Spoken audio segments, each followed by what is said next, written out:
Programa livre para todos os públicos. Olá, você já parou para pensar no lugar em que você vive? Neste programa a gente faz exatamente isso. Então não sai daí que o programa Urbanidade está no ar.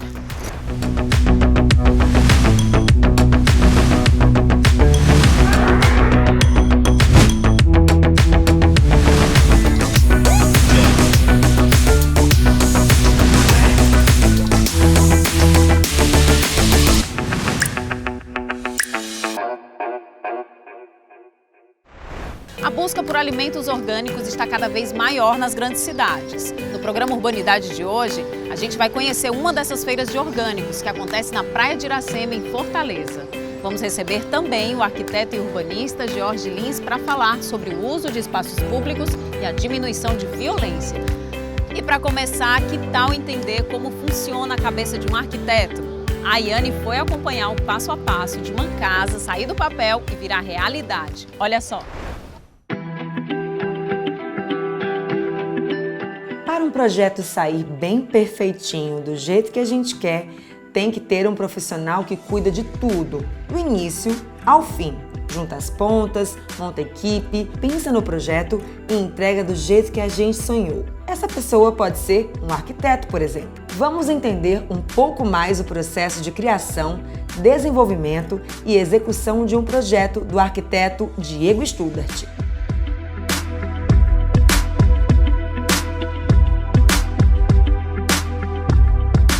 Diego, na execução da obra, para a gente poder entender o que o arquiteto faz. A gente tem um acompanhamento bem específico, a gente guia todos os fornecedores, parte de obra, pedra, iluminação, marcenaria, mas a gente tem aquele olhar clínico, acontece alguns erros bestas às vezes falta de atenção, então a gente tem esse acompanhamento para o projeto sair igual a gente projetou, igual está no papel. A gente se preocupa bastante com isso, semanalmente a gente está na obra acompanhando tudo. Era isso que eu ia te perguntar, o cliente exige esse acompanhamento também ou é algo mais seu, assim? Você que também faz questão de estar presente, ver todos os detalhes, ver se está tudo direitinho como você pensou, você imaginou, você e o cliente? Eu faço questão de fazer esse acompanhamento, tanto para a gente ver os problemas, os erros, ou também ver aquela questão, o projeto está saindo como a gente executou, ou como a gente projetou. Então, isso é muito bom, gratificante para a gente, né? Então, você vê o projeto ele sendo executado de acordo com o que estava no papel é muito bom. E como é essa relação do criador, digamos assim, você, né? Tudo bem que tem as ideias da cliente também, no caso aqui dessa obra Alia, mas como é que é essa relação do criador com a criatura? Você fica, puxa, com aquele sentimento, que bom, deu certo, é como um filho mesmo, tem esse vínculo, aquela obra foi minha, foi eu que idealizei e tal. É uma gratificação gigantesca, né? A gente vê, por exemplo, uma clínica dessa, 85 metros quadrados, a gente tinha pegue a sala toda crua e a gente vê ela sendo transformada, a gente vê os projetos saindo do papel, a gente faz aquela produção, que é onde a gente faz a montagem do ambiente, e aí vê a satisfação do cliente, vê o projeto pronto, isso é muito gratificante pra gente.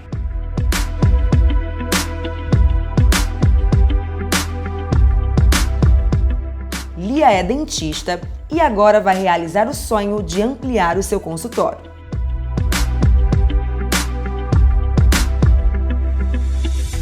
Lia, por que você resolveu fazer essa obra, mexer assim no seu consultório, na sua vida também, né? Porque você vai mudar um pouquinho a sua estrutura de trabalho. Como é que você teve essa ideia e por quê? Nós somos sócios, eu e meu esposo, e a gente começou a ter uma demanda maior de pacientes e começou a ficar um pouco complicado. Nossa recepção é pequena, o consultório só tem uma cadeira de atendimento, a gente tinha que ficar revezando horários. E aí a gente tinha esse sonho de expandir para uma clínica e agora a gente vai começar a realizar ele. Você contratou um escritório especializado nisso, né? Com um arquiteto, com vários profissionais. Como é que foi esse processo de ter ideias, criação? Você chegou junto, participou, ele também deu as ideias para você. Como é que foi?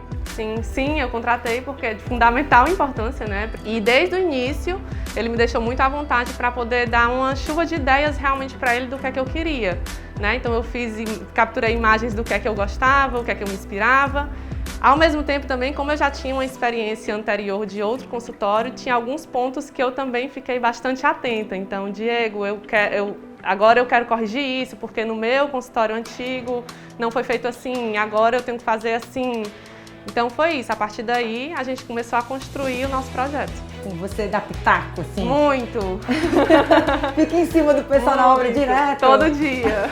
E aí, como é que funciona esse casamento? A gente tem que sincronizar, né, equipes, né, porque tem equipe de marcenaria, equipe de engenharia, e aí a gente vai tentando facilitar a comunicação. Um trabalho muitas vezes depende do outro, mas eu estou quase todo dia aqui na obra. Quando não sou eu, meu esposo tá, a gente tem cobrado um pouquinho os meninos, prazos, o que é que tá faltando, se precisa de alguma coisa. E como é que tá a expectativa pro final? Falta muito Expectativa ainda? altíssima. Se Deus quiser, essa semana vai sair e a gente vai fazer a inauguração e vai ser um sucesso. Manda vídeo e foto pra gente, então. Mando sim, pode deixar.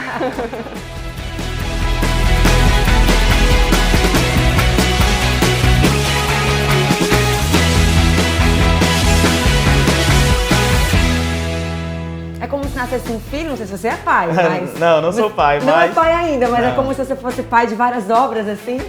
A gente tem... Eu não tive filho ainda para saber a sensação, mas deve ser bem parecida, que é muito gratificante. Muitas vezes a gente acaba o projeto, acaba a produção, a gente aproveita, bate fotos para divulgar e a gente olha assim... Você se envolve emocionalmente com as obras e tudo mais? Como é que é essa relação? É uma questão que a gente passa 1, 2 meses projetando, depois há 2, 3 meses em execução, dependendo do projeto. Então a gente tem 4, 5 meses. Então tem toda aquela etapas, tem aquele tempo, então a gente se envolve, sim, a gente vê tudo evoluindo, vê como é que está aquela evolução, a gente fica em êxtase às vezes. Então não é só profissional, tem o sentimental também que Com envolve, certeza, né? Aquela gratificação de estar pronto é a melhor sensação da parte da gente.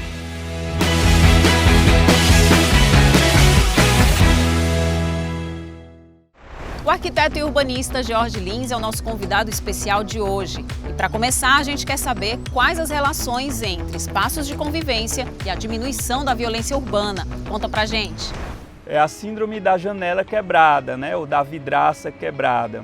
É um estudo feito, eles pegaram 2 carros exatamente iguais, mesma marca, mesmo modelo, e colocaram em bairros diferentes dos Estados Unidos. Um colocaram num bairro do Bronx, lá nos Estados Unidos, que tinha um índice de violência urbana muito forte, e o mesmo carro colocaram num bairro, acho que foi da Califórnia, que é o bairro com maior infraestrutura urbana que eles têm lá, então um nível de situação econômica muito alto, né? E o que acontece? O Bronx, por ser um bairro de periferia, um bairro com alta violência urbana, esse carro ele foi... roubaram os pneus, pegaram a direção, depenaram as lanternas, tiraram praticamente tudo, porque o espaço em volta estava degradado. Quando eles colocaram o mesmo carro numa zona nobre, lá, eles não fizeram nada, mas a partir do momento que eles quebraram a janela do carro, em poucos minutos, em poucos dias, esse carro foi totalmente depenado também num bairro nobre dos Estados Unidos. O que isso quer dizer, né? Quando o espaço ao nosso redor ele está bem cuidado, quando o espaço ele está harmônico, né? Quando tudo está funcionando direitinho, né? A infraestrutura urbana está boa, é muito difícil acontecerem delitos, né? A partir do momento que a pessoa vê uma coisa degradada e aí um carro com o vidro quebrado, parece que está abandonado, ele pressupõe e ele incentiva esse tipo de violência, né?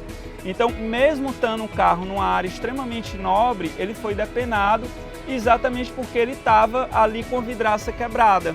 A partir desse momento, desse gatilho, permitiu que outras pessoas pudessem contribuir mesmo na zona mais nobre dos Estados Unidos. Então, essa relação de pobreza e violência urbana a gente tem que desmistificar um pouco, né? Então, não é porque a pessoa é pobre que vai ser um local violento. Vamos tratar esses espaços públicos, vamos dar infraestrutura urbana para esses espaços públicos. E aí, começando primeiramente pela periferia, a gente já tem muita qualidade urbana na zona nobre de Fortaleza. Por que a gente não leva, num primeiro momento, toda essa infraestrutura urbana para a periferia como maneira direta de diminuir essa violência urbana por lá, né? E a arquitetura e o urbanismo pode ajudar nessa questão de diminuição da violência urbana, principalmente criando espaços públicos de qualidade. E aí não precisa ser um mega, um ultra espaço público com materiais nobres ou com... Pode ser um cruzamento, pode ser uma calçada, pode ser uma pracinha, pode ser um calçadão, pode ser um espigão, por que não? O espigão, a gente tem uma costa aqui cheia de espigões, né? Esses espigões, alguns eles são utilizados, outros não, né? Por que a população não usufrui daqueles espaços, né? Então, a nossa profissão de arquiteto e urbanista, a gente pode contribuir diretamente, sim, trazer para a população espaços públicos de qualidade. A gente ter espaços mais arborizados, por que não ter calçadas mais largas, por que não ter bancos mais confortáveis, por que não ter pavimentos onde não cause desníveis e as pessoas possam cair. Então, todos esses tratamentos de espaços públicos, o arquiteto e urbanista pode intervir no sentido de trazer essa melhoria e qualidade de vida para a população. Eu acho que é isso a nossa contribuição mesmo diretamente nessa questão da violência, é trazer espaços livres de qualidade para que a população como um todo possa usufruir.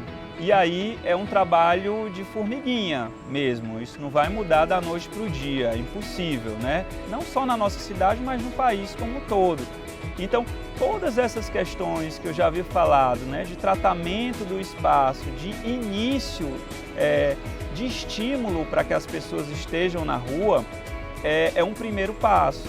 E aí o primeiro passo seria sim trazer infraestrutura. Isso funciona basicamente como em outros modais, como na bicicleta. Primeiro não vai surgir as pessoas andando de bicicleta, né? Primeiro o Estado precisa proporcionar uma infraestrutura para aquilo. Então quando você tiver ciclovias, você tiver ciclofaixas seguras, que as pessoas se sintam seguras em sair, elas vão utilizar aquele espaço. Para a gente vivenciar o espaço urbano é da mesma forma. Quando a gente tiver vias bem arborizadas para proteger do sol, uma iluminação de qualidade para dar iluminação à noite, espaços onde a gente possa brincar com as crianças, né? Praças, calçadões, calçadas mesmo. Então, quando essa infraestrutura vier, é o primeiro passo para que a gente traga essas pessoas para a rua. Eu vinha aqui quando eu era criança e quando eu comecei a trabalhar ainda estudante, eu trabalhava aqui no centro, ali na Praça do Ferreira, no edifício Sul América, e todo horário de almoço eu vinha para cá, me deitava nesses bancos, embaixo dessas sombras, e aqui é um espaço extremamente agradável para mim, eu conheço bastante, passei a vir depois aos sábados e aos domingos, né? A gente traz nossas filhas também. Então é um espaço de extrema qualidade. As praias também, e aí eu comecei pela Praia do Futuro, quando eu era criança, ia muito pela Praia do Futuro. Hoje eu já frequento mais a Praia do Aterro, a Praia de Iracema, mas é um espaço que me traz muita paz, muita tranquilidade, né? E praças em geral, a calçada, a própria rua, eu gosto muito de andar.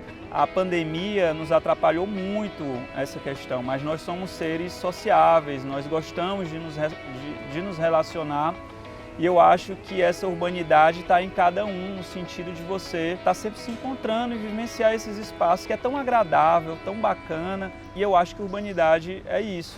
Hora de fazer aquela pausa. No próximo bloco vamos conhecer a Feira de Orgânicos da Praia de Iracema. Urbanidade volta já já.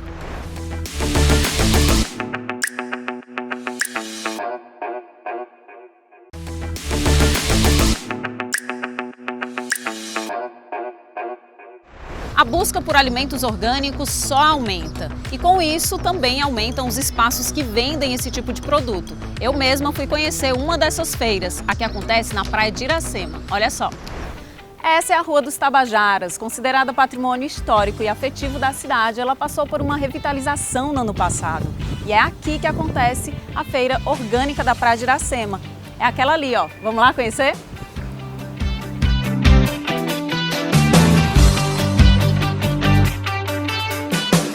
A feira surgiu no final do ano passado, mas ficou suspensa durante o período de restrição de circulação de pessoas por causa da pandemia.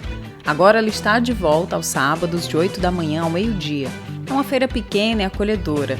Os toldos garantem a sombra, deixando o espaço ainda mais agradável e ao som de uma boa música.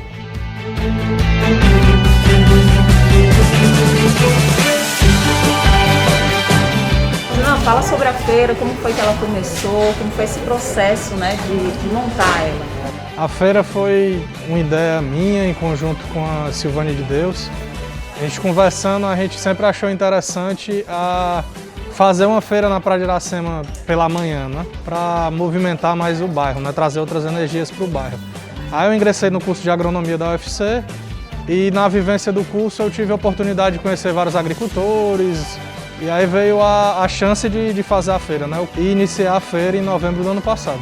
A proposta da feira é trazer uma alimentação orgânica, agroecológica, mais saudável, que respeite o meio ambiente. Também ser um espaço para agregar economia criativa e também ser um ponto de arte, cultura. A gente tem oficinas de dança, a gente tem música na feira. Segmento, né? Fala sobre a questão da estrutura, né? São vocês que cedem a estrutura para os expositores? Uma parte da estrutura, sim. No caso, as mesas, o apoio na montagem, no dia, é cedido pela feira e a divulgação. A estrutura, barracas, tendas, é toda apoio do Instituto Iracema. O que tem aqui na feira, né? Quem chega aqui, o que vai encontrar? Na feira hoje a gente vai encontrar produtos orgânicos e agroecológicos, plantas e vasos estilizados. A gente vai encontrar derivados do caju, castanhas, cajuínas, doces. Dependendo do dia, a gente encontra comidas veganas e vegetarianas. Tem dança, tem espaço para crianças, de pintura e de brincadeiras com crianças. Fala sobre a importância de a gente ter cada vez mais feiras como essa na nossa cidade. A importância de a gente ter cada vez mais feiras orgânicas e agroecológicas na cidade é de proporcionar uma alimentação mais saudável para a população e além de incentivar a economia criativa em Fortaleza, né? Incentivar os pequenos produtores de Fortaleza.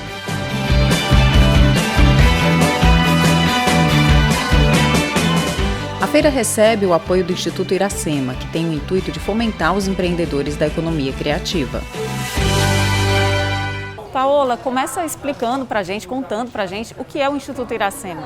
O Instituto Cultural Iracema foi qualificado pela Prefeitura de Fortaleza como um OS, né, e faz a gestão de alguns equipamentos culturais da Prefeitura de Fortaleza e atualmente do território Praia de Iracema. Por que decidiu apoiar essa iniciativa aqui da feira? São muitas as iniciativas dentro do território Praia de Iracema que o Instituto apoia. Uma delas é a feira de orgânicos, né? A Prefeitura de Fortaleza, há alguns anos atrás, fez um trabalho super relevante na cidade que chama-se Fortaleza 2040, que planejou a cidade até 2040. Nesse planejamento, ficou instituído o bairro Praia de Iracema como um território criativo, de economia criativa, sustentabilidade, inovação, um território inovador de Fortaleza. Então, o Instituto Cultural Iracema, ele é esse parceiro da Prefeitura para que esse trabalho seja cada vez melhor. Então, dentre as muitas iniciativas que o Instituto promove no bairro Praia de Iracema, a Feira de Orgânicos está entre uma delas. Então, o objetivo é dar sustentabilidade, dar incentivo à economia, né?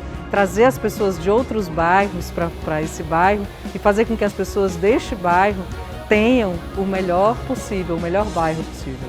Então fala pra gente da importância de poder apoiar, né, incentivar esse tipo de iniciativa de economia criativa. Dando essa importância à economia local, né, ao que é feito, produzido por pessoas do bairro e da cidade e muitas vezes do estado. As pessoas quando vêm para a feira da Praia de Iracema, feira de orgânicos, além de estar melhorando a sua saúde porque está consumindo produtos orgânicos, ela também está fazendo a economia circular e está incentivando com que o dinheiro circule dentro da cidade, dentro do estado, né, e dentro do bairro. Além de visitar a Praia de Iracema, que é esse bairro incrível, né, boêmio, bacana. Ainda dá para vir de maiô, dar um tibum na praia e depois vir fazer a feira antes de ir para casa.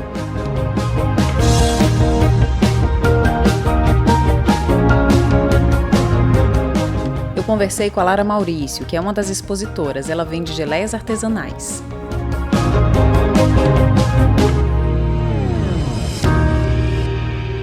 Lara, você acompanhou a feira, o começo da feira. Como você se sente, né, de fazer parte disso, de uma feira que vai para além da questão da venda, né, do comércio? Como é que você se sente? É muito importante incentivar as feiras livres, feiras de rua, feiras de bairro, que é além de uma questão financeira, a questão cultural, de se dar valor aos produtos locais. A população deveria frequentar e incentivar. Fala do teu trabalho pra gente, o que você faz? A gente produz geleias, a gente tem geleias, tem salsa, a gente tem mel também, que vem direto da fazenda do meu pai. E hoje em dia a gente vive exclusivamente disso. E a gente produz para vender em mercados locais, em feiras. Fala pra gente qual a diferença dessas feiras que a gente vê, que já são mais tradicionais, com a feira orgânica. A feira orgânica é importante porque é sem uso de agrotóxico, é um alimento mais saudável, né? Além de ser um produto orgânico, é um produto local, né? Produto que vem lá da serra, o exemplo desse vem da serra, de produtores locais, que todo mundo se conhece, todo mundo se ajuda e faz girar essa economia.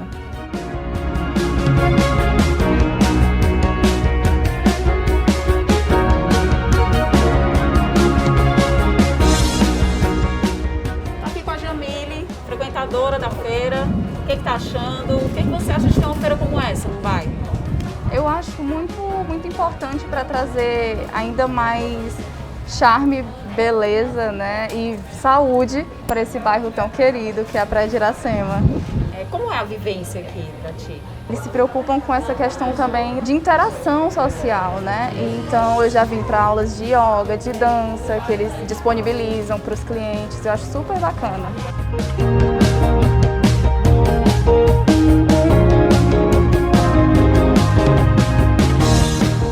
Agora eu vou aproveitar para fazer minhas compras, né, gente? Deixa eu vir.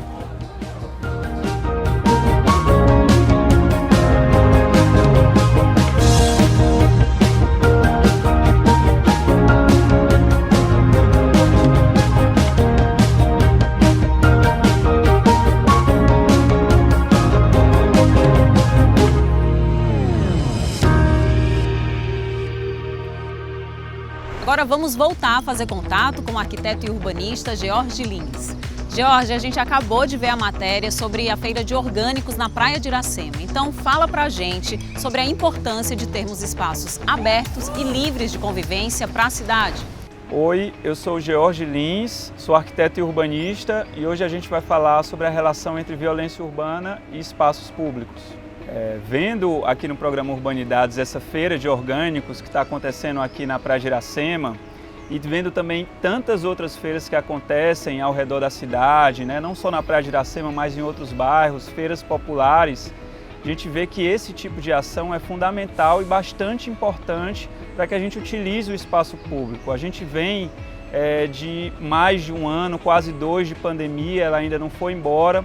E a gente ficou preso dentro de casa, né? Isso faz mal a basicamente tudo, não só a nossa saúde, mas a nossa sociabilidade como um todo. Então, todas essas feiras, todas essas ações que acontecem ao longo do espaço público, ao longo das nossas vias, das nossas praças, né, dos nossos calçadões, todas elas são benéficas, extremamente benéficas, para não só o convívio das pessoas, mas também para ajudar a reduzir toda essa criminalidade, toda essa questão de violência urbana. Ou seja, quanto mais a gente ocupa o espaço público, quanto mais pessoas existem na rua, menor será essa sensação de violência urbana. Essa ocupação dos espaços públicos, ela tem uma relação direta com a diminuição da violência urbana, simplesmente pelo fato das pessoas serem essa própria segurança para as outras pessoas, né? A gente tem aí uma temperatura na cidade de Fortaleza que gira em média de 33 graus durante o dia, 27 graus durante a noite. Então, para a gente estar no meio da rua, isso é muito bom. A gente não tem climas muito frios, nem um clima extremamente quente. Então, essa insegurança, ela não chega em locais onde são bastante movimentados, onde estão bem ocupados. Para a população ocupar os espaços livres, os espaços públicos, ela precisa receber esse espaço livre e público de qualidade, né? E aí entra muito a questão do Estado nessa questão. Quando a gente vê praças degradadas, onde não tem um mobiliário urbano, sejam ele bancos, lixeiras, iluminação pública é extremamente importante para que as pessoas usem esse espaço, calçadas com poucos desníveis, calçadas largas, calçadas confortáveis, parques muito bem cuidados, muito bem, onde a manutenção ela exista, né, de qualidade. A gente está aqui num espaço que é um dos mais interessantes da cidade de Fortaleza, que é o Passeio Público, um espaço histórico, onde ele é bastante utilizado pelas pessoas do centro. Ah, mas não tem, o que é que a gente pode fazer isso? A gente pode solicitar, a gente pode criar coletivos, a gente pode se unir, associações de bairro, pode ir atrás de vereadores, de políticos que consigam dar atenção melhor a esse espaço. A gente só vai conseguir diminuir essa onda de violência, esse medo de andar na rua quando todos nós estivermos usando. E para que a gente use esse espaço, a gente precisa antes dessa infraestrutura, né? Essa infraestrutura básica de manutenção, de espaços confortáveis, de mobiliário, de iluminação pública é extremamente importante para que a gente utilize o espaço à noite. A gente tem um vento, uma brisa marinha ótima, a gente tem uma sensação de conforto extremamente agradável. Quando a gente viaja para essas praias do litoral do Ceará, a gente vê essas pracinhas super movimentadas, todo mundo está na rua, as pessoas ainda vão para a calçada, colocam suas cadeiras na calçada para vivenciar esse espaço público, né? Então é fator primordial da gente ocupar os espaços públicos à noite, uma iluminação pública de qualidade e um bom tratamento de pavimento mesmo, de mobiliário urbano. Tudo isso vai chamar as pessoas para a rua, consequentemente vai diminuir essa violência urbana. Quando me perguntam sobre referências que a gente tem fora do Brasil, né, sobre tratamento da questão da violência urbana e de tratamento dos espaços públicos, eu sempre gosto de citar a Colômbia como uma referência extremamente boa, extremamente benéfica e uma situação muito parecida com a nossa. A Colômbia é um país que é um país de terceiro mundo, digamos assim, com graves problemas de desigualdade social. E na década de 90, principalmente, eles tinham um problema muito sério voltado ao narcotráfico. São as facções que a gente pode, né, trazer um paralelo com o que a gente tem aqui em Fortaleza e no Brasil como um todo. Então a Colômbia estava mergulhada dentro dessas facções, dentro desse narcotráfico, então o índice de mortalidade lá era absurdo e o governo investiu bastante em espaços públicos de qualidade. Então, alargamento de calçadas, criação de bibliotecas públicas, praças, novos modais de transporte, trazer a rua para as pessoas, para outros tipos de modais como bicicletas, pedestres, ônibus, faixas prioritárias para ônibus. Então, o investimento que a Colômbia fez, e aí eu cito principalmente Medellín e Bogotá, em trazer as pessoas para a rua, ajudou diretamente, contribuiu diretamente para a diminuição desses índices de violência urbana. Isso são dados dados concretos, dados bastante eficientes de diminuição absurda de taxa de mortalidade, de taxas de assassinato mesmo que eles tinham. Então, através dessa nova política de trazer as pessoas para a rua, de tratar o espaço público como um espaço convidativo, isso contribuiu diretamente em todos os índices, na melhoria de todos os índices de violência urbana. São países que têm problemas de desigualdade muito parecidos com o nosso. Então, a gente pode sim se espelhar neles para que a gente possa fazer aqui uma coisa parecida. E com isso a gente sair de taxas absurdas de mortalidade para um espaço de convivência harmônica entre as pessoas, né? O programa Urbanidade chegou ao fim, mas nossos encontros continuam na internet. Todos os episódios estão no canal do YouTube da TV Diário. Acesse lá. Até o próximo!